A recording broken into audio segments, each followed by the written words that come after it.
Hau pentsuleok, Belarriak prest, hasiko da bidaia. hau da, hau podcasta. ezkidetza eta askatasuna uinetan zabaltzen dituen ahotsa.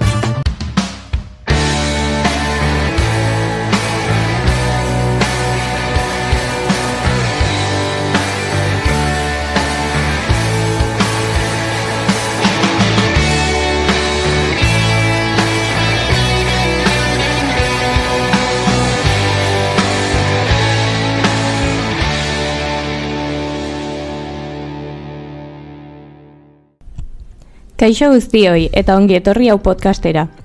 Gaurko saioan gai oso garrantzitsu bati helduko diogu, arrazakeriari. Gizartean aspaldidanik presente dagoen arazo bati buruz hitz egingo dugu, baina gaur egun ere eragina duenari.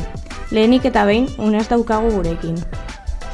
Sarrenon erabilitako Askonia da, Roten 13 taldearena. Eskerrak eman nahi dizkiegu Roten 13ko kideei gure proiektuan haien abestia erabiltzen guztiagatik eta emandako laguntza guztiagatik. Ni Xabi naiz, eta gaur arrazakeriari buruz hitz egingo dugu. Oraindik ere gure gizartean errotuta dagoen arazo bati buruz.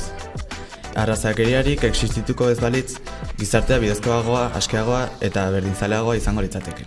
Ni Jon naiz, gai honek askori min egin dio, askori aukerak kendu dizkie, eta galdera asko sortu dizkigu.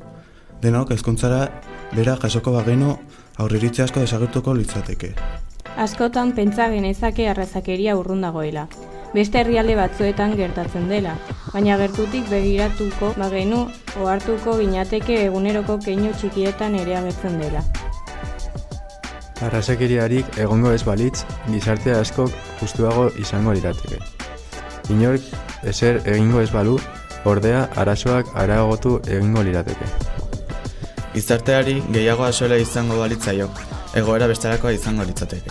Pertsona guztiak berdin tratatuak izango bekinak teke. Horregatik, entzulei mezu argi bat helarazi nahi diegu. Egoera hau aldatzea gure esku egongo balitz.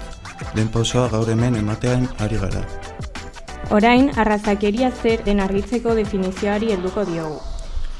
Arrazakeria pertsonak eta talde bat beste bat baino gutxiago dela pentsatzea edo tratatzea da. Azalera koloreagatik, jatorregatik edo kulturagatik. Arrazakeria ez da beti modu bortitzean agertzen. Batzuetan, irainetan ikusten da. Baina beste batzuetan, komentarioetan, txantxetan edo bazterketa egoeretan. Horregatik, askotan arrazakeria normalizatuta dago, eta jende asko ez da konturatzen jarrera arrazistak dituenik.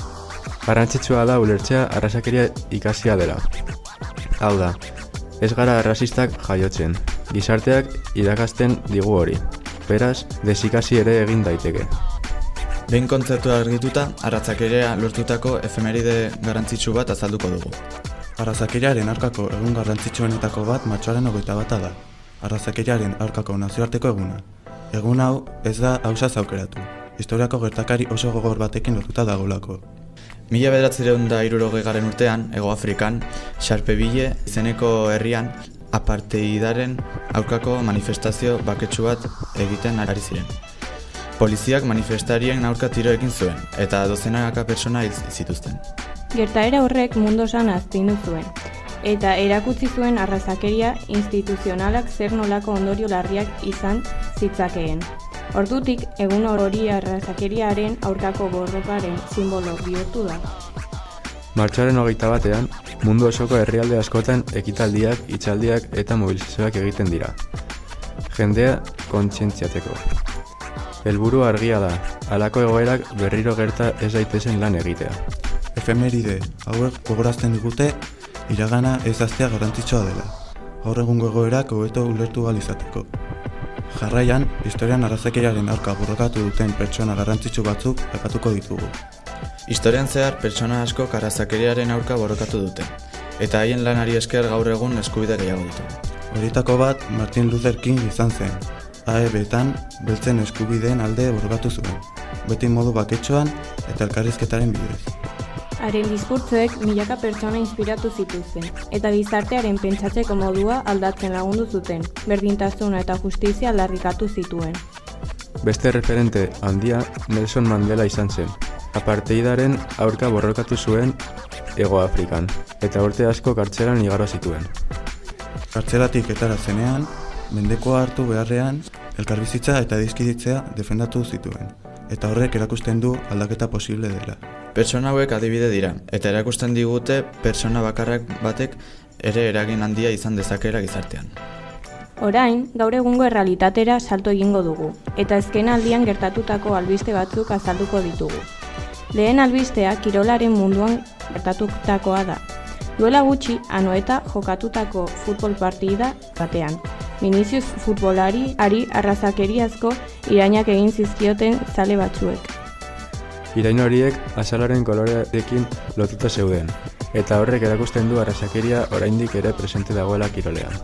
Ertzaintzak bi pertsona identifikatu zituen, eta horrek argi uzten du jarrera horiek ez direla onargarriak, eta ondorioak izan ditzaketa. Kirolean gertatzen den arrazakeria ikusgarritasun handia du. Horrek aukera ematen du arazoa gizarte osoaren aurrean salatzeko. Bigarren albistea azken asteetan Iruñen gertatu zen. Bertan, herritar askok protesta egin zuten arrazismoaren gorakada salatzeko. Protestaren bidez, herritarrek argi adierazi zituen Irun harrera lekua izan behar dela, eta gorroto mezuek ez dutela lekurik. Albiste honek erakusten du gizarteak ez duela isilik geratu nahi, eta arrazakeriaren aurrean erantzun aktiboa ematen ari dela.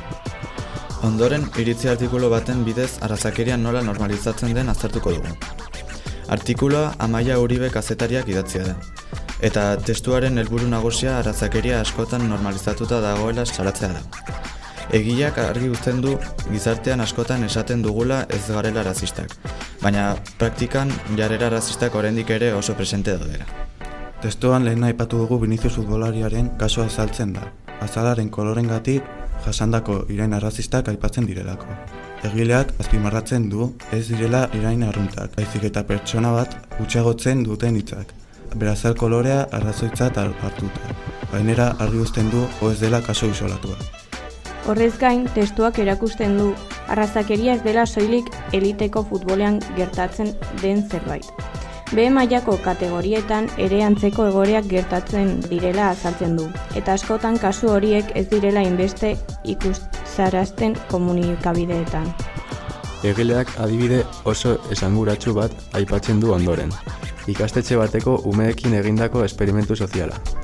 Esperimentu horren bidez, ikusi zen umeek panpina zuriak ezaugarriak positiboekin lotzen zituztela, eta panpina beltzak berriz negatiboekin. Deigarriena da, esperimentu horretan ikastetxeko ume beltzek eta latinoek ere erantzun berberak ematen zituztela. Horrek erakusten du estereotipo arrazistak oso txikitatik bermatzen direla, gizartearen eraginaren ondorioz. Testuak beste adibide batzuk ere aipatzen ditu, hala nola George Floyden hilketa edo Barack Obamaren hautaketa. Horien bidez, egileak erakutsi nahi du gizarteak aurrera pausu batzuk eman dituela, baina oraindik arrazakeria guztiz gainditu gabe dagoela.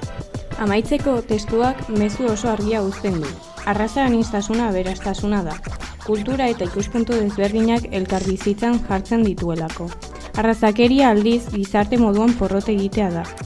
Apatutako guztiaren ondoren, gure iritza eta proposamenak partekatu nahi ditugu. Gure ustez, arrazakeriaren aurkako borroka ez da soilik legeen e instituzioen ardura. Pertsona bakoitzaren eguneroko jarretan hasten da.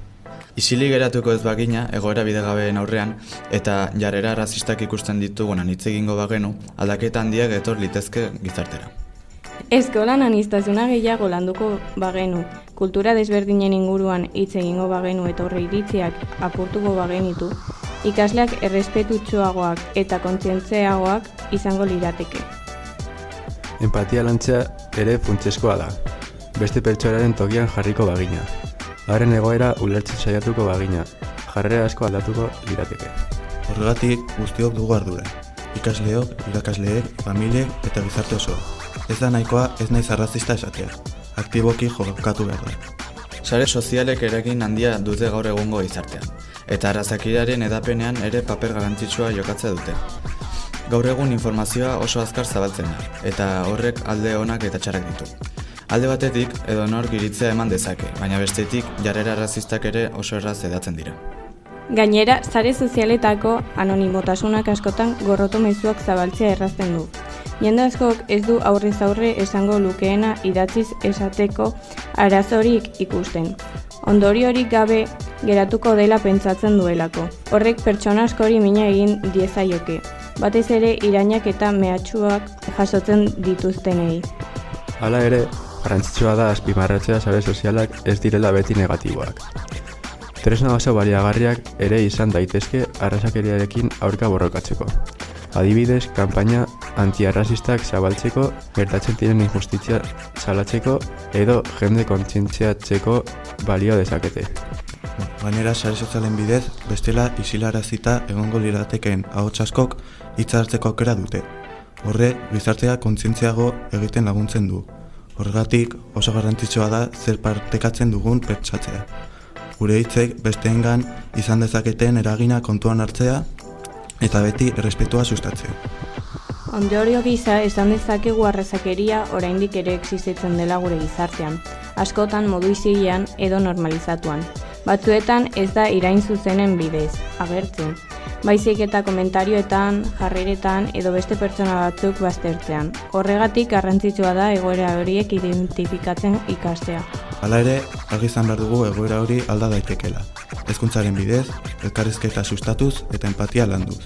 Gizarte bidezkoagoa eta berdintzalego bat eraiki litzake. Askotako pertsonen esperientziak entzuteak eta ulertzeak aurreiritzi asko apurtzen lagun dezake. Pertsona guztiak berdina garela ulertuko bagenu, azal kolorea alde batera utzita, aukera berdina izango gainituzke denok. Inorez litzateke baztertua sentituko bere jatorriagatik eta gizarteak balore unibertsaletan oinarrituta funtzionatuko luke. Hala nola errespetuan eta justizian. Azken batean, aldaketa handiak keinu txikiekin hasten dira. Gure eguneroko jarreretan eraginez. Txantxa desegokiak ez onartuz edo norbait baztertu ikusten dugunean lagunduz. Denok izan gaitezke aldaketaren parte. Ez da nahikoa arrazakirekin aurka egotea, aktiboki jokatu behar da. Eskerrik asko gurekin egoteagatik eta podcast hau entzuteagatik. Gure helburua ez da soilik informazio emate izan, baizik eta hausnarketarako tarte bat sortzea. Espero dugu entzundakoak zuen egunerokoan pentsaraziko zaituela. Eta zuen inguruan dauden egoerei begirada kritikoagoa batekin heltzera animatuko zaituela. Gogoratu, arrazakeriaren aurkako borroka guztion ardura da. Gizarte bidezko gogo bat. Ez da bakarrik instituzioek eraikitzen dituena, baizik eta pertsona bakoitzak egunero egiten dituen ekintzen emaitza. Eskerrik asko entzuteagatik, zuen denbora eskaintzagatik eta espero dugu mezu hau zuekin geratzea. Hurrengora arte.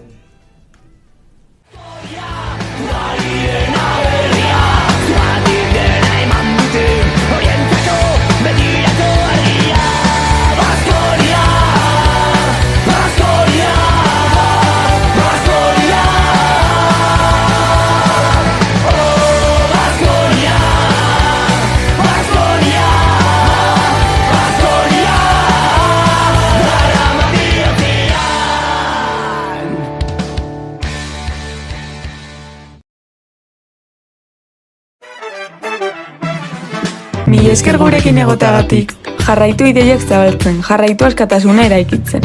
Hau izan da, hau podcasta gaurkoz, baina hurrengora arte.